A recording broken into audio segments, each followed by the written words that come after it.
All right, you bunch of yahoos, strap yourselves in for another episode of Dan and Don's Toxic Masculinity. In other words, shut up, sit up, and pay attention. Hello and welcome to another episode of Toxic Masculinity. We are here to entertain, offend, defend anyone and everyone.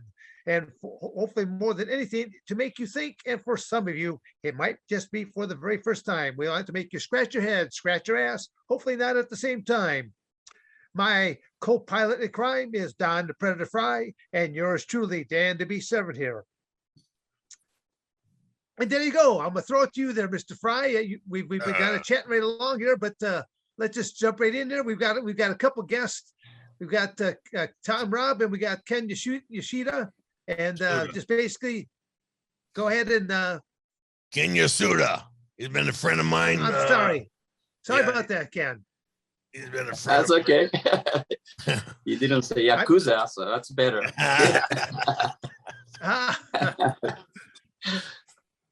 Well, he was a friend of mine, but now since you won't keep cutting me off, I'm gonna just cut you both. That's it. Pull the plug on them. We're done. Exactly. Ken Yasuda and I have been friends since 1997, and we're almost like brothers. He took care of me when I was in the coma back in 2016. I was in there for 3 weeks. You know, had a hemorrhagic stroke, and then they put me in a coma for 3 weeks. And Ken played guard. You know, he's my guard dog. And then we have Tom Robb over here, STS Global Security. And he's come here to tell us some good stories about 30 years in the industry. Yeah, 35 years of touring. 85 countries. Tom, I guess just to jump in a little bit more, you actually said that you actually worked in the security industry for how long before starting your own company, though? I mean, because you were already working in the industry. Yeah. Unlike most people, I was having some success, and everybody said, get a company. And I got to be honest, it wasn't until about 5 years ago that I thought I knew enough to run a company, because every tour is so different. Every band is so different. And, you know, it's like acting when you're young. If you get a gig, then you think you're going to make it, and then you cannot work for another year.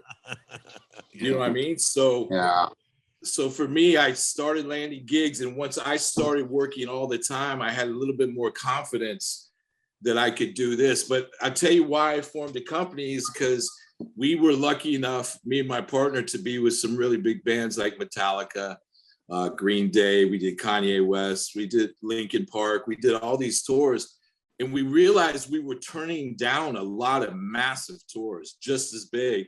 So at some point we were like, maybe we should try to do this. But the catch is, if people like you, for example, when they want to train with Ken, they want Ken. And if all of a sudden he's like, well, I'm busy, I'm going to hand you off, they're not so ready to do that. So it was the same way with Bodyguarding. They liked me and my partner, but when we wanted to drop someone off, they're like, I'm not sure if we're ready. So it took a while to go slowly. And now we're about 5 years into it. We have about 9 tours. And as we said before, we do Bellator now, which is an honor because we're huge MMA fans. So we get to be around the fights and around the fighters. So the company just came, and like every company, we didn't think much was going to happen. And we got real lucky that it just started taking off. So right now, we're about 35 years into it. So, Wow. With Bellator, you get to interact with Big John there very often. Absolutely. Yeah, I was gonna say, hey, from everybody, from Mike Beltran, Frank Trigg, Big John. I saw the other day in LA last fight, which was a couple of weeks ago. Become good friends with Mike Beltran. He texts me and sends me bad freaking Instagrams 4 times a day. You know, all political stuff, which is great for him, not great for me. But yeah, just that community. I have to. You on the wrong side of the fence? No, I'm in the middle side of the fence, man. No, I'm not. I carry here in Texas. That's one reason I'm here too. I love that. So one thing is, after Japan and all that, I did live in Dallas in 7th grade. So I have a little bit of Texas in me. So I don't tell anybody here that I lived in LA for 35 years. I said I used to live in Dallas and I'm glad to be back. That's the way That's the way I get away with it. Yeah, I gotta say, there's a lot of people that are bailing out of California and heading to other states, such as Texas and Florida, are two of the biggest states that they're heading to. Absolutely. Well, I have one suggestion. When you move here, get rid of your California plates as soon as humanly possible, because I had a lot of people flipping me off and tailgating me in the beginning. So, so you got to make that a priority. And my Harley too. I got the plates within a week once I got here. That is so funny. People just don't know who they're fucking with, you know. They pull up. Well, I'm slow in my car, and every once in a while, I'm like, we could do this, but this is really stupid. Yeah. Someone yelled at my wife and called her a bitch, and I was like, dude, you think you think I'm trouble? She's second-degree black belt. She'll kick your ass. But some lady just cut her off and told her to go fuck herself and go back to California. So welcome to Texas. Well, they just don't want you to come there and change it, you know.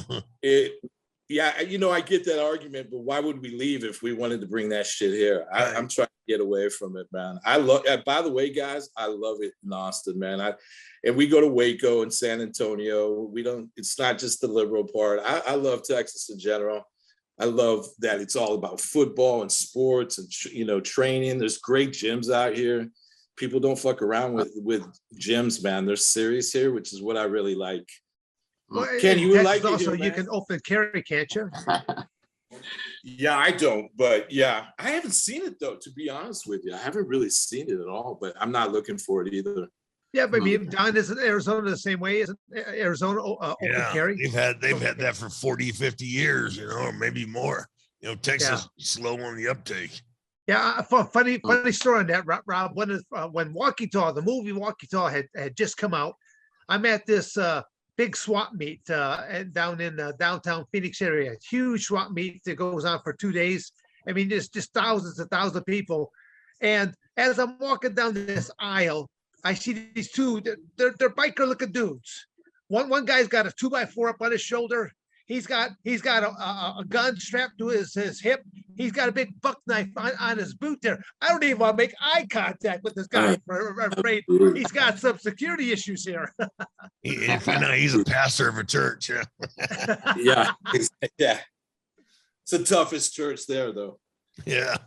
Yeah, listen, it's intimidating because you just don't know anybody's intent, you know. And to be honest, guys, my job is trying to read everybody every time. And it's exhausting because our issues aren't as aggressive as you think, even though I've been in aggressive situations. I was in Budapest where there was a bombing 3 blocks away at the embassy from our show while the show was going on.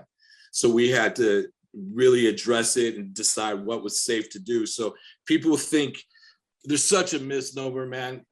What people think of bodyguarding is what they think of fighters. They don't think about the training and all that you guys do, 365 days a year. They just think about you guys rolling in and fighting.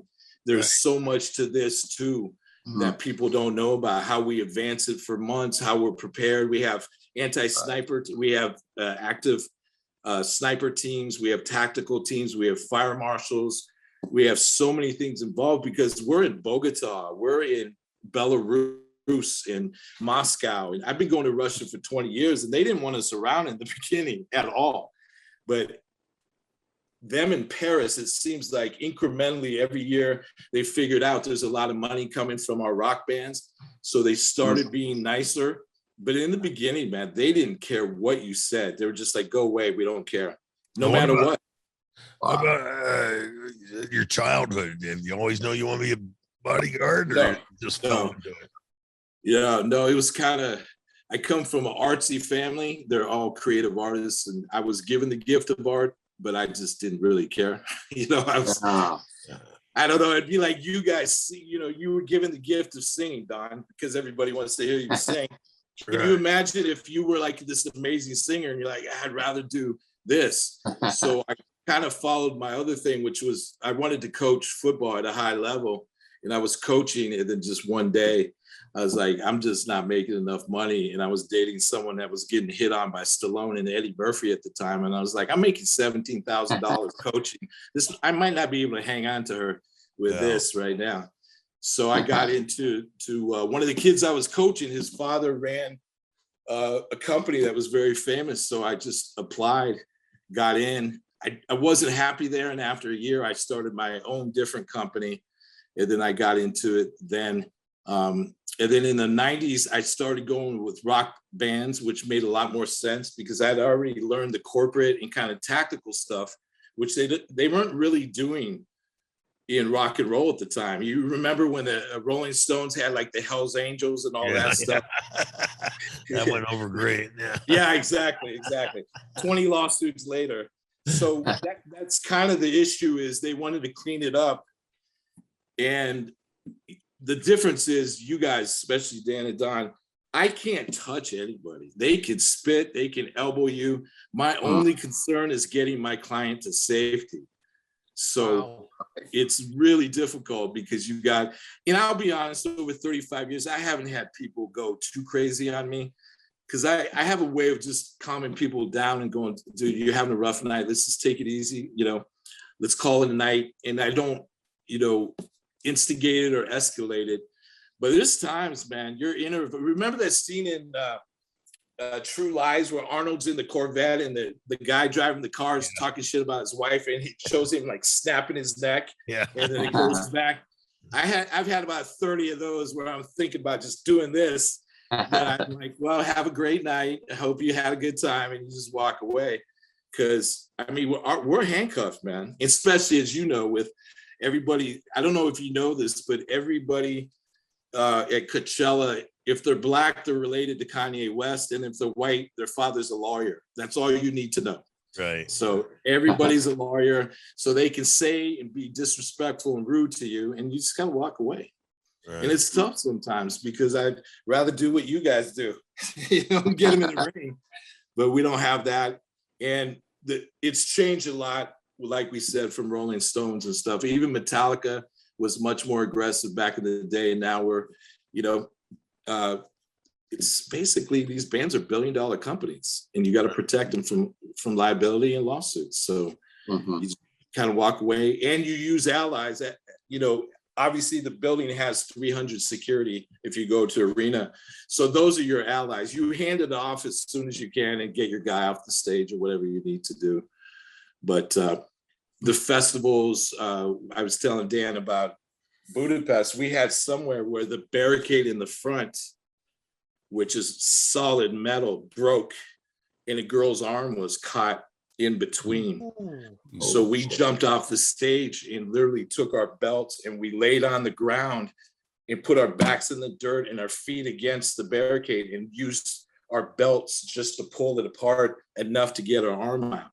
So that's not something you plan or think about or talk about, but you just gotta think, how can we get out of this?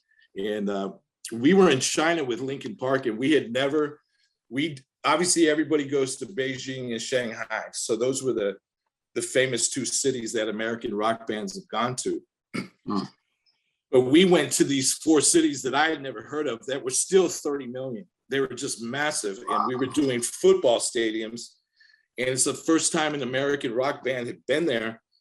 So the military police were out in force, and they're in the VOMs teaching kids that are going to do security how to use shields and batons.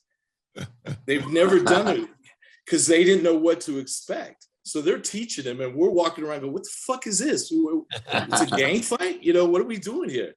So when the show started, everything was chill. But this is a football field, and imagine 20,000 seats. And they expected the kids to sit down, and they told them they're not allowed to stand up at all for a rock show. Jeez.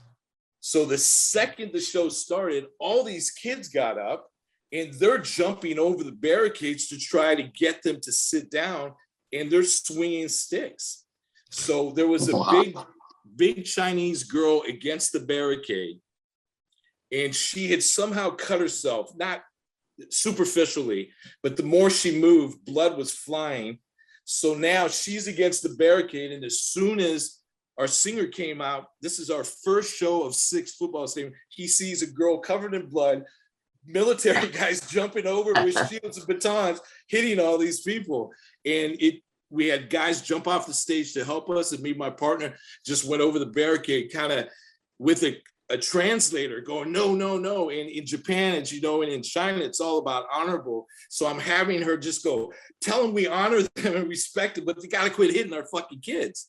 So yeah, it was so intense. And you are such, as you guys know, when we go, Ken's not, but when we go to Japan, we're a tourist.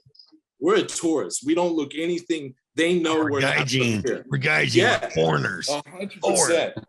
Yeah. And when you look like us, it doesn't help because they don't see a ton of guys with 240 and tatted up. So they're already, but by the end of the show, half the security guys in their 20s wanted to take a picture with Hellboy, and my partner's name is Shrek, and they couldn't get enough of us. But that was the first song of 6 shows, and we never had another issue. But that first song, we thought we were all going home. And that's how intense it was. Yeah. And by the way, every city we went to, the next security guy, we go, well, we had a good show last night. You know, he's like, don't care. We don't care. Well, this is our city. We do. And so you had to, it was Groundhog Day. You had to start over and over to try to get, so you had like 10 hours from 8 in the morning to 8 to get them to like you. Otherwise, they were just like, we don't care. You're American. We don't want you here. So we got lucky, but the first one was super intense for that first song. We thought this was going to break free. Like everybody was going to come at us, but we got to, and again, you don't train for that. But when you get through that, I'm not comparing it, but it's got to be like after a fight where you look at all your brothers and go, we got through that together, you know? So that was pretty cool. But just exhausted. Yeah, you're completely exhausted. Yeah, and people don't tell you how hot it is in China, man. It is so hot and gray, and the humidity is intense.